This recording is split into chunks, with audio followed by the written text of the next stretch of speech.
Hola amigos, bienvenidos a otro episodio de TECH23. Aquí se habla de tech y cultura, y como saben, we interview Latinos in tech that are not just consumers, but they're creators, they're leaders, they're innovators, and we're so proud of the people that we get to interview.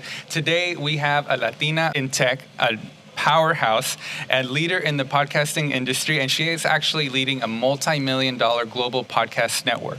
Rita, un placer tenerte aquí. Gracias, José. Es un placer de estar aquí con ustedes hoy. ¿Y qué bandera es la que estamos representando hoy? Honduras. Honduras. Por supuesto. Yeah.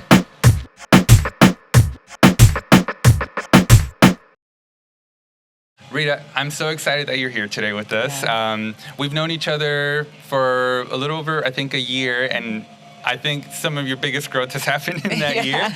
But we actually want to focus today's podcast before some of this explosive growth that you've had. So tell us a little bit more, first of all, what your company does. Yeah, so my name is Rita Bautista. I'm the CEO and founder of Latina Podcasters, which is a global podcast network group. We have two affiliates currently, Latina Podcasters Network and Latino Pods. And between both of the networks, we have 36 podcasts, all hosted and produced by Latinos, Latinas, and the Latinx community. Hell yeah, that's awesome. Yeah. You know, ahorita que dijiste soy la CEO, me acordé de un show que estábamos viendo where this lady learns the term CEO for the first time. Yeah. She's Latina. And then she understands it. Digo, yo soy la sí o no. And I was like, oh my God, I love that. So you're the sí o no de Latina Podcast. You know what? I'm going to start using that. Porque awesome. Para cuando me enojen, yo soy la sí y yo soy la no. Yeah. Awesome. Well, again, thank you for being a creator, a leader in the industry. Como les dije, muchos de nosotros solo somos consumidores y estas marcas grandes tienen el triunfo que tienen gracias a los consumidores latinos. Yeah. But you've acknowledged that, and you're helping connect some of these big brands with Absolutely. these podcasters. So for those that don't believe that, podcasting is like part of the tech space, tell us why it is. Well, we actually, with Latina Podcasters, have launched our own app right now, which is a directory of all the podcasts that are on the network. Mm-hmm. So you can go on to, Apple or Android and Google Latina Podcasters Network, and it'll pop up, and you can find all of our podcasts that are hosted and produced by Latinas. So essentially, the Apple Podcast directory for Latinas on the network. I love that. Yeah, we're working on, obviously, as everyone knows, when you start with tech, you start with a piece, and then you continue adding to the puzzle. So it's like Lego blocks, and we're coming up with our second iteration now so that we can include all of the podcasts in the app. But you can search for everybody through the genre, save your favorite podcast, and then share it with your friends as well. So that way they get a chance to listen to the episodes that you love and you love to hear. And what are some of the podcasts that you represent about?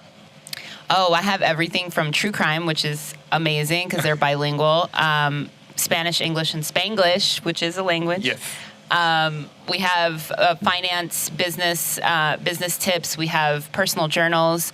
One of the most beautiful things that I've been able to see over the last 3 or 4 years in podcasting is that Latinos have been able to heal through the power of a microphone, like representation, coming to the table, creating space for themselves by being able to share their craft through a microphone so others can hear. So it's just been an amazing journey, honestly, and I'm really proud of everybody that's on the network, but also just really being able to showcase a general market of podcasting across the board. So everything that's on Apple is what we're going to have as well. Are any of the Latinas ever maybe hesitant of sharing like their authentic story because we're in the US and sometimes we try to simulate here? There's always that little hesitation, right? Because sometimes it's like you're listening to your mom in the background telling you like, no hables de eso, no hagas eso, whatever. And it's like, no, I think people are now starting to live in their light, live in their truth, in their power, and understanding that the only way that we're going to grow as people in this country and to continue to grow our footprint is by being extremely authentic and showing up as your truest self. Whether that's, the highest power that you have in business, in stock markets, in just talking about toxic relationships to, people who've been murdered, unfortunately, right? Bringing light to the BIPOC communities that have undergone true crime cases, to comedy and hip hop. Like there's just an array of stories that we can tell, and they can come through our authentic self so that the people that also relate to our stories can find us as well. Yeah. And then speaking of like our true authentic self, shout out to the restaurant we're at right now. Estamos en Jillian's Honduran restaurant. We're on the south side of Houston, close to like Hobby Airport and a couple of places if you're from the area. We like to film in places like this to showcase the true culture. So some of these like hole in the wall places, los mercaditos, las pulgas, like that's where TECH23 is, because we want to show you guys like what being Latino is really, you know, like, as we like to say, there's 22 different flavors of Latinos. And today we're exploring el de Honduras. Entonces, we're going to start taking a deep dive into some of the culture. Like, you know, yo soy Mexicano, Americano, and I may only know some of the stereotypical things of gente de Honduras. Like, and I'm excited through this podcast, through our conversation, for all of our guests to learn more about the culture. So, we're going to order some food. The famous plate of Honduras is what? Well, for me, it's baleadas. Like, I absolutely love them. It's something so simple, but it's like, you know, when you taste it, it's like heaven opens up the gates and allows all the sunshine to shine on your soul, and you just feel replenished, and you can take on any day when you eat a baleada. Awesome. I love that so much. That sounds like tacos para los mexicanos. Or better. Okay, let's explore that conversation. All right, so we're going to order some food, but when you got here, you told me that you actually had a special friend joining us. So I'm really excited because I brought you guys a little bit of a gift. Yeah, special guest. He played for the Houston Dynamo for 10 years. Okay. He's an MLS player and has played for the national team of Honduras. His name is Boniek Garcia. Okay, Boniek, awesome. So excited.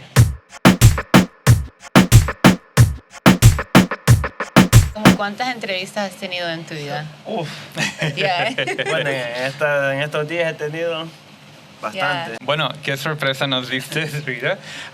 Para los que no conocen a Boniek, hay que presentarte con una pregunta. En tu carrera de football soccer star, ¿qué playeras has podido tener el orgullo de ponerte? Bueno, en mi primera instancia, mi primer equipo fue Real Maya. Okay. Posteriormente pasó a llamarse Real Patepluma porque fuimos a otra ciudad. Después llegué a Olimpia.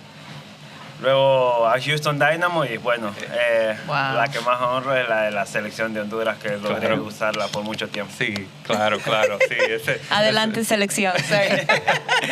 Sí, es un honor pues estar hablando con alguien que pues recientemente en Estados Unidos hizo más grande lo del World Cup y pues se mira en las estadísticas, ¿verdad? Que mucho más gente empezó a ver los juegos y pues en el 2026 viene a Estados Unidos y la gente aquí va a poder pues ojalá ver a Honduras jugar. Vamos a ganar esta vez, ¿ok? Sí. Ojalá, esperemos que Honduras pueda clasificar a ese mundial, que aquí en Houston vamos a tener partidos y bueno, esperemos que Honduras pueda estar. Bueno, Rita, este es como un héroe de Honduras. No sé, ¿qué preguntas tienes para él, para explorar un poquito la cultura? Y ya nos está llegando la comida, qué rico. Pues empezando quizás con los platillos, ¿verdad? Oh my God, yeah. So aquí tenemos uno de mis platos favoritos, que es una cosa muy sencilla, pero como te dije al principio, es cuando cada vez que yo me como una baleada es como que el cielo se aparta, el sol sale, los rayos del sol me tocan en la cara, me abren el corazón. Es una cosa, el frijol con la mantequilla fresca, especialmente cuando están en Honduras. Hay 7,000 versiones de baleadas en todo el país. Hay unas tortillas gorditas, unas tortillas más blandas, unas tortillotas y otras tortillitas, Cuando tú estás ¿de qué parte de Honduras? De Tegucigalpa. Pero mi familia es de Ceiba. Bueno, a 20 minutos hay un pueblo que se llama San Bocrí. Oh, yeah. Y ahí es prácticamente mi familia. Yo ahorita acabo de venir de allá, me quedé en Corozal. Oh, estamos tan cerca de San Bocrí, 5 minutos. Oh, my God. Una belleza. Y gracias a Dios te digo que es un tesoro que todavía está entre medio, que se está descubriendo, ¿verdad? ¿Cuál fue el tesoro tuyo de Honduras cuando te estabas criando? Bueno, nosotros como hondureños tenemos que saltar nuestro país. Creo que el criarme en mi barrio, el jugar, el distraerme con los amigos fue un tesoro para mí muy grande. Ya después, a medida que iba creciendo, iba conociendo más cosas importantes de lo que tiene Honduras. Me encanta también la comida, todo con coco, el casabe, todo riquísimo allá. El pollo con tajada. Oh, my God, yeah. Bueno, pues hablando de comida, se nos está enfriando. Y para mis amigos otros mexicanos, no es una quesadilla, es una baleada. No vayan a ofender a todo un país aquí. No, yo me muero yo. Porque esto es, como te digo, es mi comida favorita. Muy sencillo, pero es una comida que se puede comer en el desayuno, en la madrugada, se come de snack. Los tres tiempos. Los tres tiempos.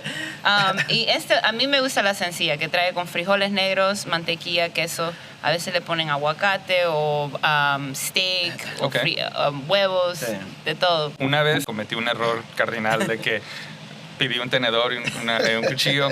¿Para esto comer tampoco. una baleada? No, era con para la una mano. pupusa, pero también para una baleada. Ya. Así. Ya. Así se hace, ok. Bueno, No dobla se y hacía. No y vayan se a pedir come. un tenedor ni un Yo porque cuchillo. estamos grabando, pero si no la agarraría Toda así, me la correcta. como así con las manos, porque así es más rico.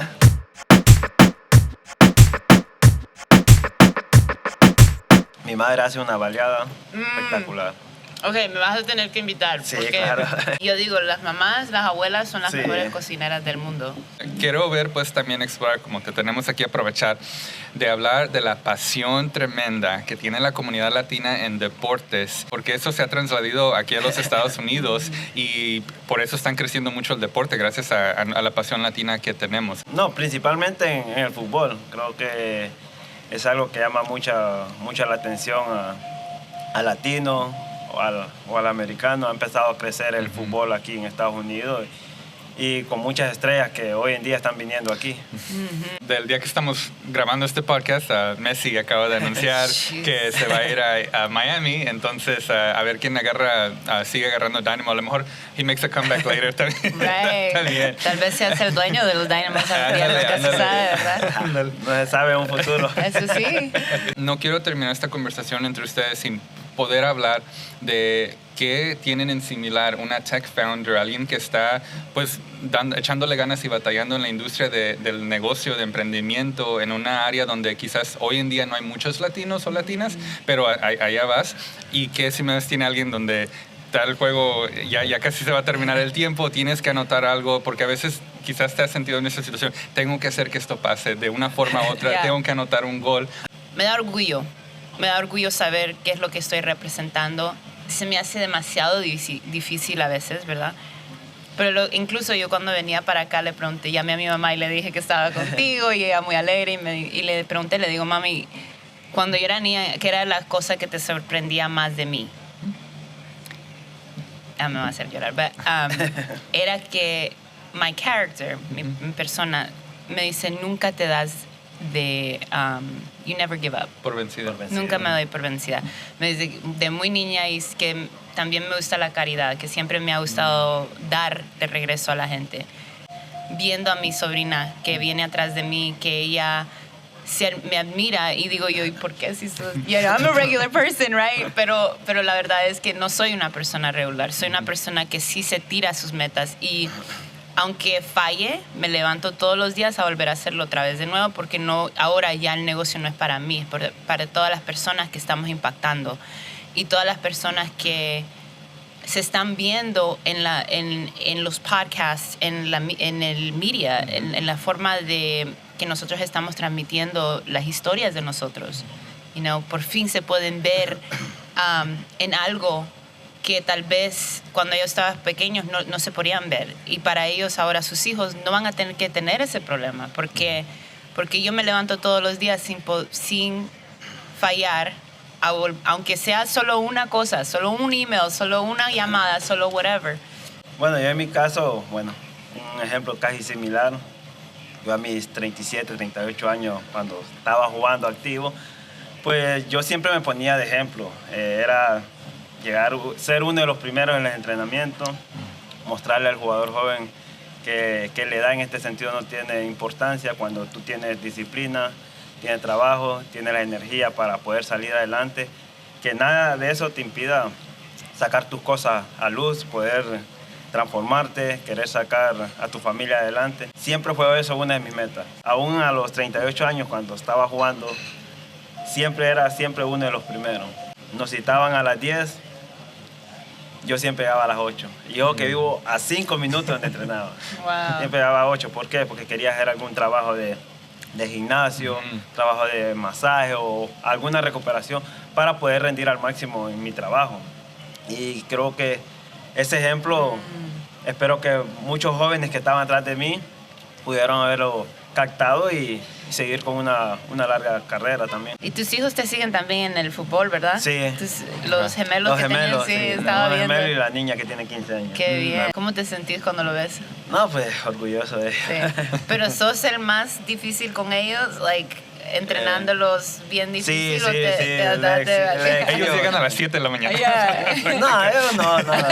Pero sí, cuando toca ir a entrenar, sí le exijo eso también. Unas últimas palabras para los que están viendo, para your fellow gente de Honduras o simplemente la comunidad latina aquí en Estados Unidos. Bueno, lo que mencioné anteriormente, creo que es importante tener una disciplina. Creo que la disciplina te puede llevar al éxito. Sigue creyendo en los sueños, que los sueños siempre son posibles. No dejar de creer, confiar en Dios, darte la oportunidad una. Si caes, levantarte nuevamente, porque las oportunidades están a la orden del día y cada oportunidad que se te presente, trata de aprovecharla al máximo, porque no casi siempre se te dan la oportunidad y cuando se te presenta una, aprovecharla al máximo. Gracias. Bueno, esta fue una oportunidad para mí, para TECH23, sé que para Rita también. Yo estoy la niña de adentro estaba de, oh my God, ya. Creo que traigo una jersey también.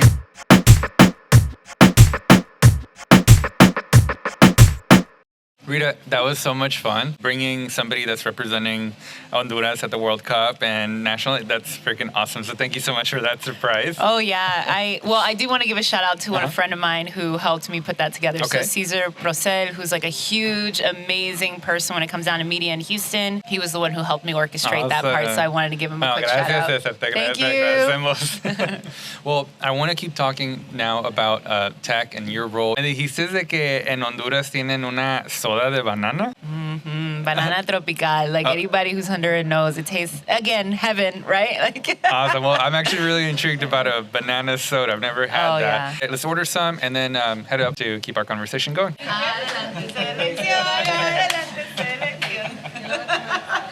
Ok, so estamos en una oficina corporativa donde se hacen negocios, ahora sí para hablar de negocios. Sí, vamos, dale. Pero sí te prometí una tropical, and these are apparently the banana sodas, so yes. Here you go.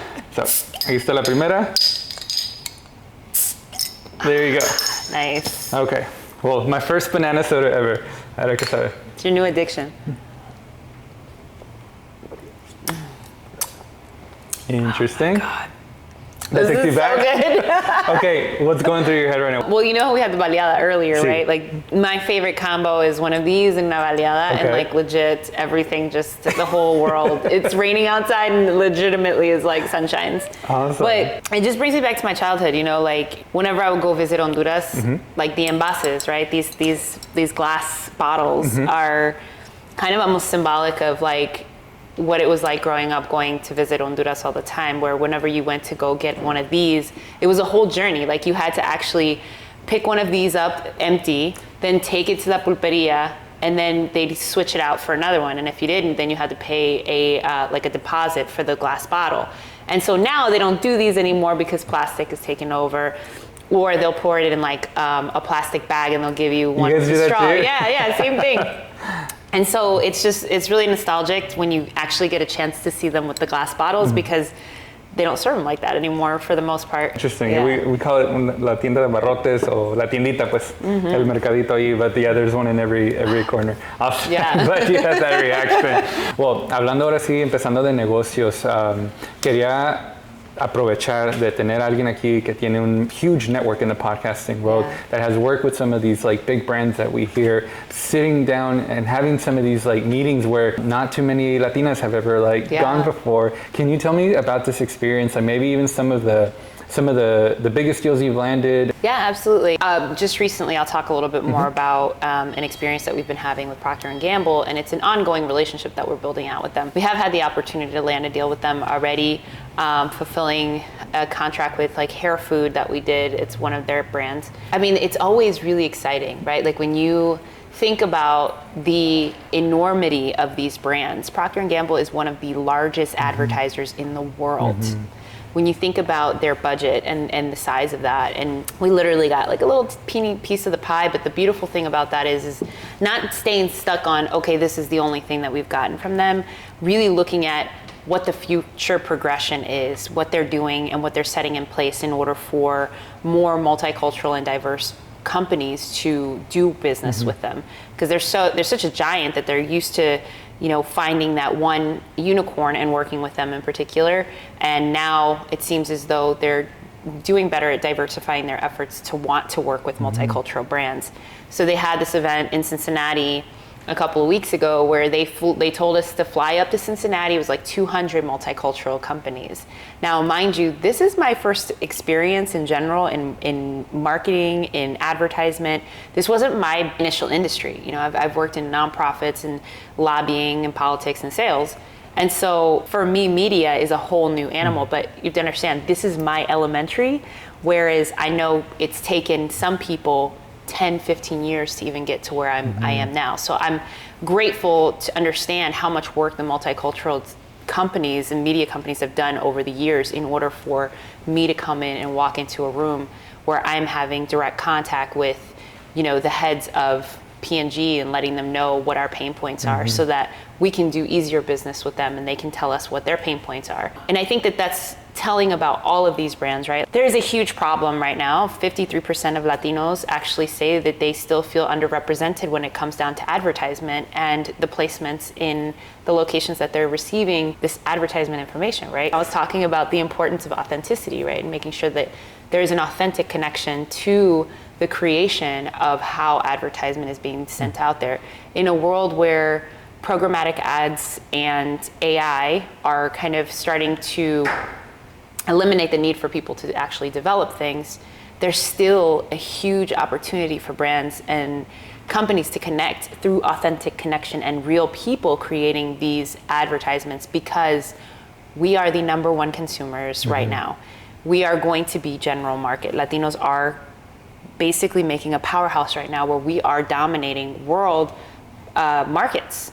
So when it comes down to that, AI is not going to be able to create that for us, because we speak something a little bit more advanced than what AI can create, which is code switch between language, right? And brands are starting to understand that.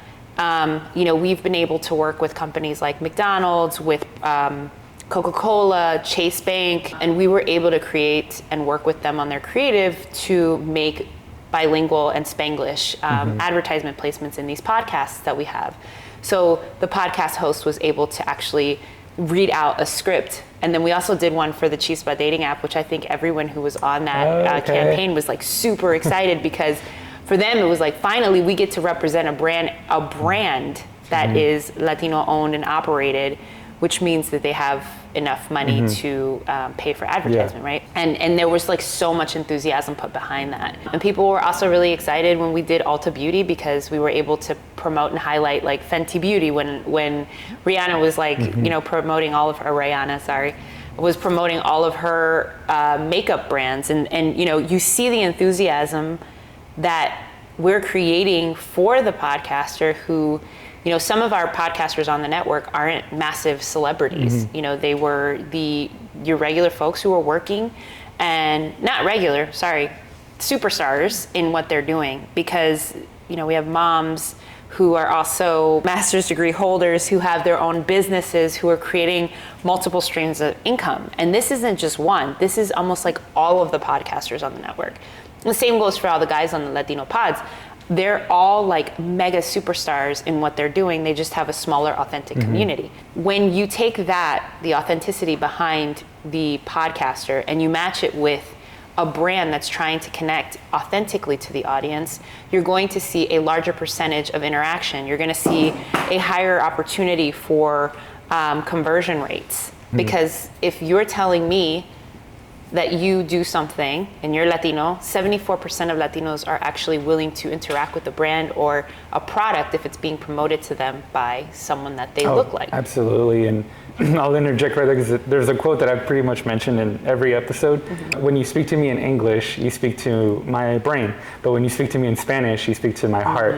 And I love that. And you're absolutely right. Cuando escuchamos un mensaje, I still remember some of the ads that I've seen because they were in Spanish. And just exploring too that Latinos are not just like one flavor. There's 22 flavors out there.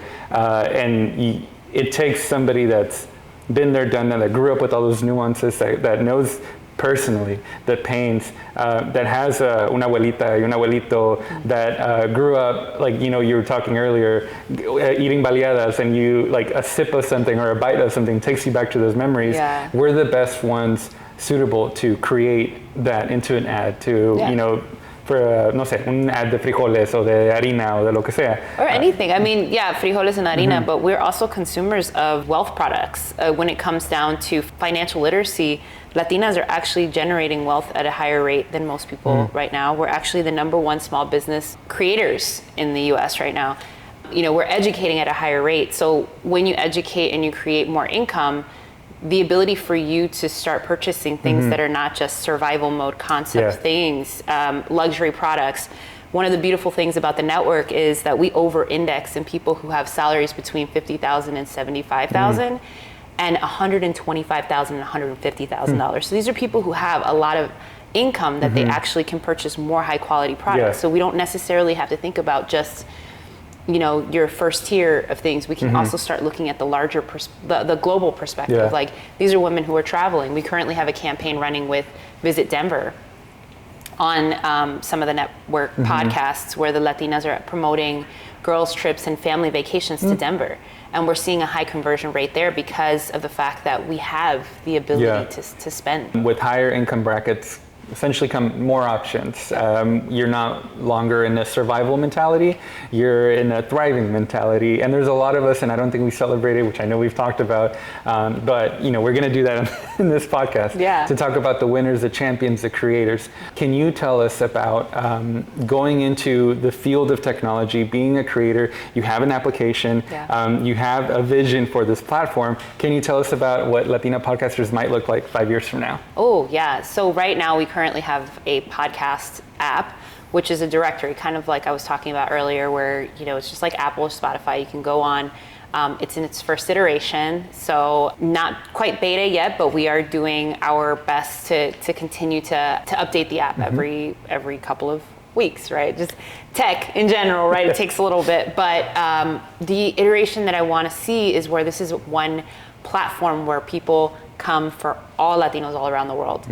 Producers, hosts, YouTube/video podcasting is all going to be in one application with multiple networks across the board. So it's not just going to be our podcasts being displayed, it's going to be everybody who has access to the application. They can find podcasts on multiple networks. You know, the goal is, yes, to continue elevating who we have, but also to create beautiful partnerships with multiple podcast networks across the globe.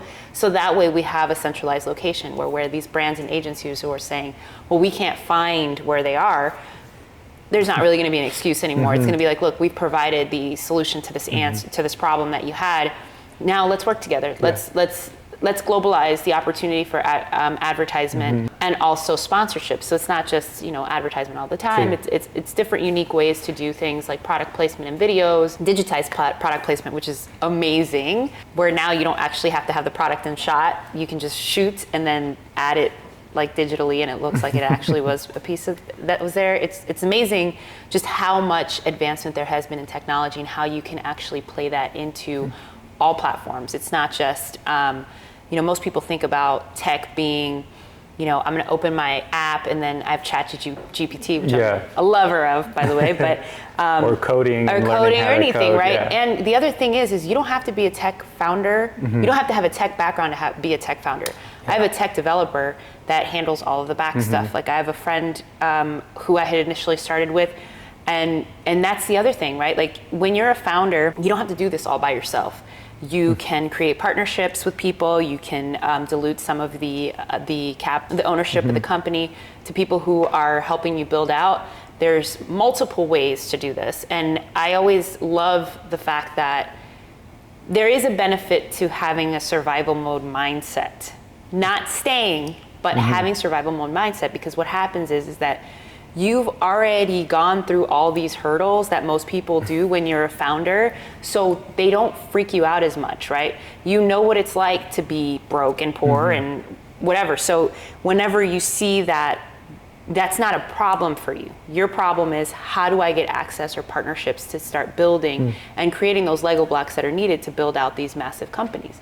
So for me, I've been lucky, you know, like I am part of a sorority, Sigma Lambda Gamma, and, you know, through our partnership with, or our brotherhood-ish thing, Sigma Lambda Beta, I've met a lot of brothers who've helped me also with business, and some sisters that I've been able to reach out to who help me with the tech part because I'm not the tech person, or the accounting because I'm not an accountant, you know, and starting off with consultants. You don't have to have everybody on as your actual employee in order to build the company. You can pay them out, or you create terms. There's so many ways, but again, I'm not tech savvy. I just tell them what my vision is and they create it for me. And I say, because I have the wealth of knowledge when it comes down to this industry, I can say, these are the pain points, this is what I need to solve.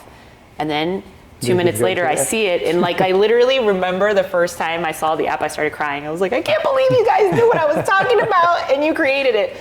So it was just funny. It's like, by no means do you have to have this technical piece to know that you can create an app too. Like, I mean, there are multiple like platforms now where you just tell it what it needs, and it'll code it out and create your own app for you, you know? And that makes you a tech company owner as well, a tech founder as well, depending on how big or how many people you want to reach. With podcasts, there's a mix of both. You know, there is the tech piece, because there's also multiple other pieces with podcasting that deal with tech. You know, I mean, some people are using transcription tools. There are other people who are using automated tools to help edit the podcasts. There are platforms that we have to use to upload the audio to. Multiple pieces of tech that go into making a podcast, not just recording a video and that's it, right? Like there's so many components. And they'll keep developing as time goes on. And yeah, I agree with you. A lot of our previous guests are not coders themselves, but they're great leaders. They've been through the grind of multiple businesses and everything, and it's allowed them to, how do I resource the right people to create this technology that needs to be created, this resources using tech. And to go back, I actually really like that you depend on your sorority like so much. That's really cool to still have those connections from back in college. I have to give a shout out to my fraternity, Phi Iota Alpha, as well, because we're not going to talk about sorority. I'm kidding. I love Iotas. They're so sweet. I've known so many over the years. And I'm gonna ruffle a couple of feathers that it's the oldest Latino fraternity in existence, but we'll move on from that. She's right there.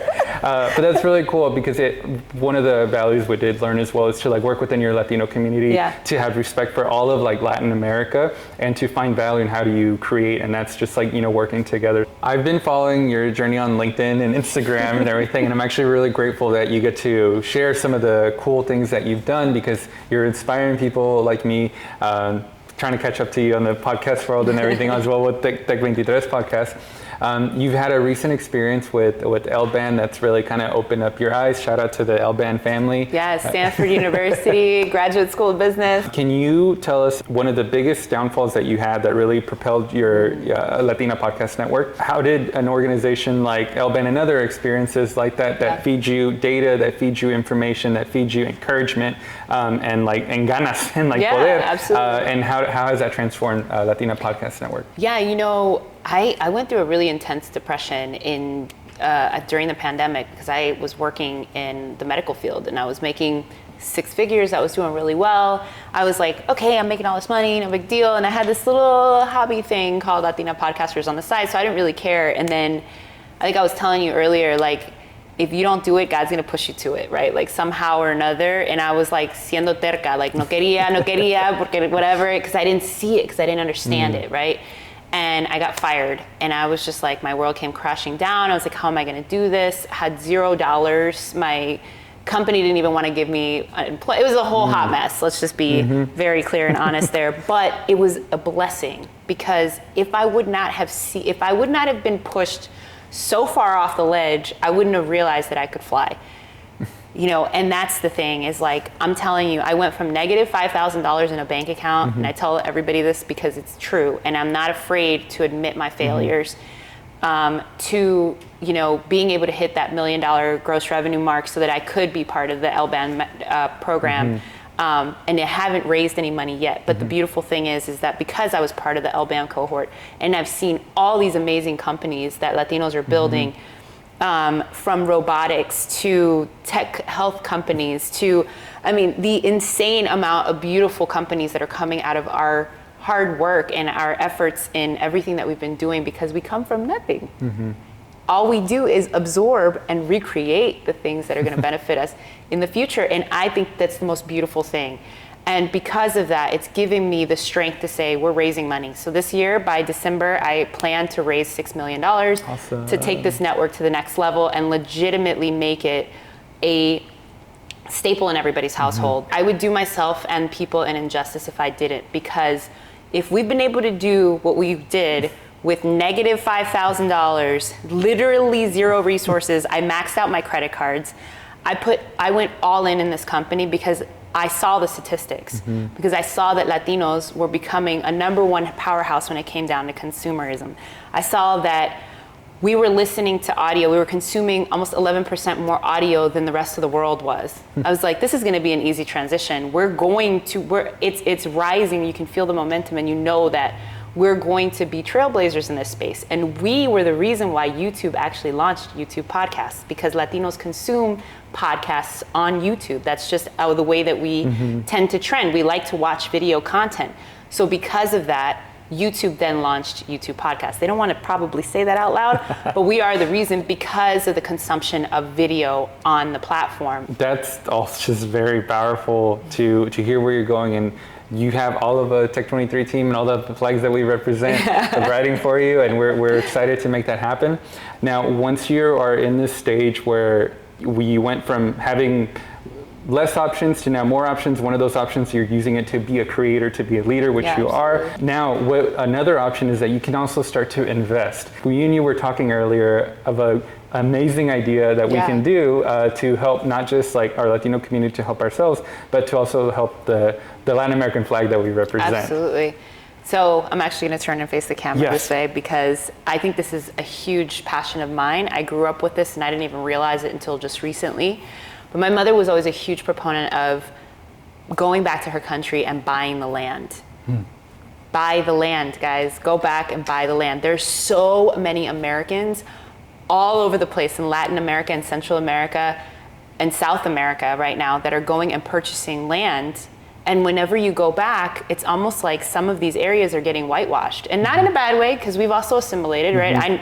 I can listen to myself speak sometimes and I'm like, I get it, right? I totally understand. However, how beautiful would it be? It's almost like they're kind of gentrifying, but instead of doing that, we're actually reinvesting back into the lands. I was just in Colombia recently, and Honduras and Brazil, and I was just shocked to see how many American people, white Americans, that are living there, who are nomads, that are taking advantage of cheap costs of living.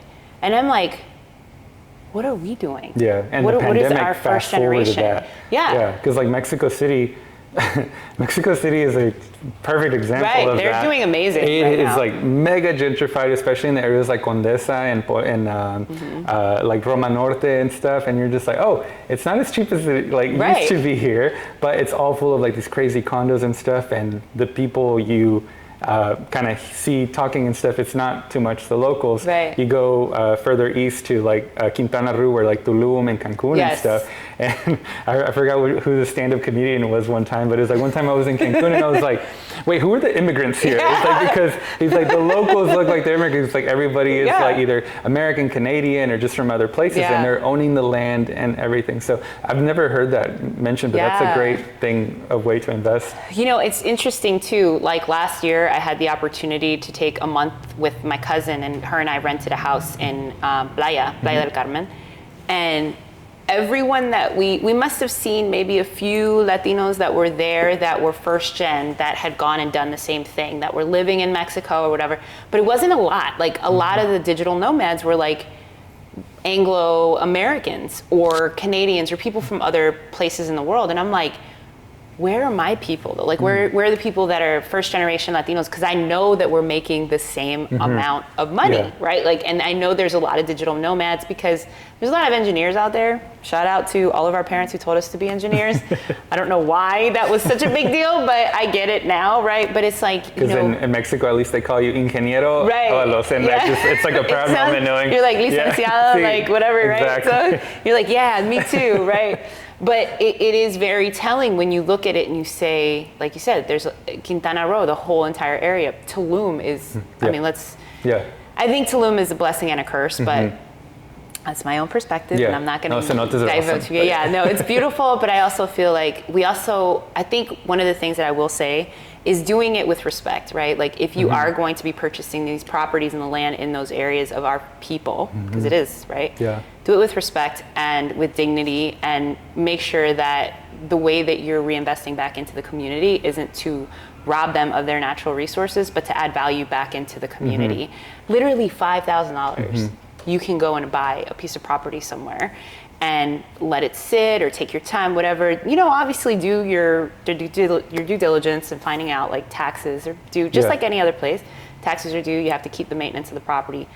But that $5,000 today could be at $500,000 in 10 years, 20 years, because the property is going fast. And why not reinvest it back in the place and take the land back that maybe our parents or our family members or our generations had to give up because they were giving us the opportunity to build our own dreams. And we're not going back to be saviors, by the way. Nobody needs to be saved. We can't perpetuate the white savior complex either, because that's not our responsibility. It's funny that this podcast ended up being with a message of like, let's take back our land. Let's take it back, even if we have to buy it. But that's so cool. I mean, amigos, de veras, de aquí en adelante, like when you're thinking about investing, I mean, I know crypto is like, you know, up and trending. We just talked about to El Salvador and how it's a big deal there. But like, let's look into, you're right, real estate in Latin America, and, you know, one day have a place to retire. I know that's like our parents' dream sometimes, like, un día me voy a retirar allá. But can we fast forward that and facilitate that? I want to bring the conversation back for what we did earlier today, which was hablando del fútbol. I think sometimes we see these people trailblazing and doing awesome, and you're like, oh, they're really, really just good at business, and we start to kind of separate them from like being a real person. Y eso no somos los latinos, ¿verdad? That's why por eso está el podcast en Spanglish, para que sepan que like, no, igual como tú le hablas a tu abuelita y todo, like that's how we talk too. And the No Sabo kids. Shout out to the No Sabo kids. Shout out to the No Sabo kids. I used to be so mean to the No Sabos, and I'm like, you know what? I get it, honey. It's okay. The reason why we also do the transcript in English is because a lot of our Latino family and friends, like they didn't learn Spanish growing up, whether as a protection mechanism, right? Because they went through parents are like, dude, we got bullied for speaking Spanish, so you're not going to learn it. Or simply, you know, life just didn't allow it for it to happen. But you're still Latino, you like all the things that we like, and hablamos del fútbol. And then here it's football. So part of being Latino in the United States is like, you know, for me, I love to say, I love tacos, I love them, but I also love chicken fried steak. I love una Pacifico, una Modelo, un tequila, but like, you know, I can drink American beer too, and like some scotches and whiskeys, and that's just the beauty that all of these worlds are like intertwined into us. For you, it was football. And I want to know a little bit more about that story. Yeah, it's so funny. My family, my brother's a huge football fan, and I remember growing up and watching him like do the brackets, and like he was a Notre Dame fan, and he loved like SEC and football and right, LSU, and I was just like, this is ridiculous, it's a time wasting thing. But I didn't realize what was happening was that we were celebrating amongst our family and everything, and we were celebrating culture through sports. We like to be entertained. We like to be happy. It's just naturally part of who we are. We're very passionate people. And what's interesting is that I was born in New Orleans and my brother was born in Baltimore. Okay. But my brother's a New Orleans Saints fan and I'm a Ravens fan because I was raised in Baltimore, and he just ended up moving to New Orleans and just became this big Drew Brees. Long story short, he's a football fan in general, but that if it was a team, that's who it is. So half of our family still lives in Baltimore and New Orleans.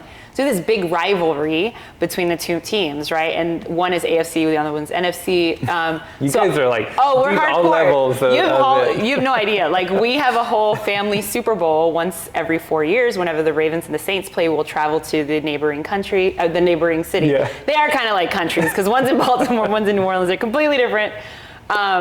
But the cool thing is that it creates a sense of connection. Like my grandmother passed a couple of years ago, and normally when the matriarch of your family passes away, people separate.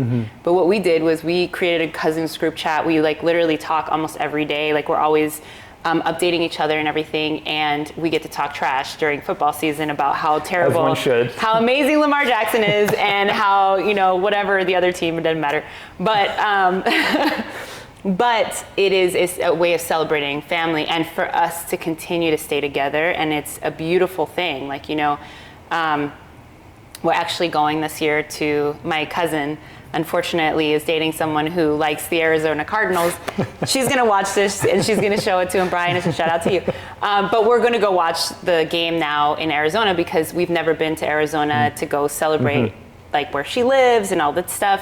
So we're going there as a whole family, and like we travel with the team, but it's really more about how do we find ways to stay together. All right, NFL, y'all need to sponsor this family and send them to the game. I'm coming for you, NFL. And watch this rivalry. Yeah. And, you know, while you were telling us this, the people are getting a chance to see that you can throw a football, you can drill it really fast. So that's really cool. I don't know what it is. I've been growing up, like now I, you know, all the sports have opened up to like everybody, and you start to see, I mean, even in the WNBA, like people are getting more excited about that college women's basketball. The last college women's tournament was like super exciting to see LSU and these other teams. And then even the NFL with their halftime commercial having this flag football, una mexicana. I mean, it was, I still don't think I've collected my thoughts of what I think about, you know, just all this, but I follow her on Instagram. And it's just super cool to see that. And I know that, you know, the reason why you played so well is because you were also in flag football growing up. And oh my God, should I say the name of the team? Yes. Terrible. What is your recent team name and the recent trophy y'all won? Oh my God, so this was back in 2010. The name of the team, I'm so sorry beforehand. Sorry, Mom, multiple scoregasms. And we, like, I wasn't the best player in the world, but the one thing that I've always been able to do is put together a dream team. And I had people, like, the quarterback was from Carnegie Mellon. Like, there was a whole bunch of, like, guys from the fraternity that I was like, okay, you guys are going to be playing. And all of them play college sports. And the women were the same thing. They were all my sisters. And it was like, they were all athletic, like, angry. Like, we were just, like, fighting on this field. But we won. We won the championship game. And then, and we would also go to the playoffs all the time. So we were really good. But it was just such a cool time to just like hang out with people and scream and like, you know, just enjoy themselves. Maybe it's me. Maybe I love to celebrate and scream. That's awesome. Well, Rita, thank you so much. This was a great day that we spent together today. Comimos. Well, aquí tengo todavía our last tip for today. Soda de banana. Which was really good. Baleadas, we met Boniek, which was like super cool. How amazing is that? And yeah, we had a great day today. So thank you so much. Any final words para los latinos que están viendo? Yeah, you know, you guys, it's our time. It's our time to use our ideas to create the next wave of generational wealth. Don't be afraid. I promise you, sometimes we stand in our own way of things. This is going to make me cry because I'm a very emotional person, but you know, even I've done it. I've blocked my blessings sometimes too because I was afraid to fly. And now at 38, I'm finally learning that the only person who was standing in my way was me. So if you're listening, I believe in you. If there's anything that I can do to help you win, please reach out. I am honestly open to helping people as long as I'm making sure to keep my cup full first. I like that. Yeah. Thank you guys. As always, a pleasure. Aquí hablamos de latinos en tech y la cultura. Y denle un like, un subscribe al video. Keep sharing it. Like we said, there's not too many creators creating this type of content. So everything that you do, any like or share really helps us out to get more Latinos into tech and for us to be from consumers over to creators and leaders like Rita is. Gracias. Que tengan buenas tardes. Bye.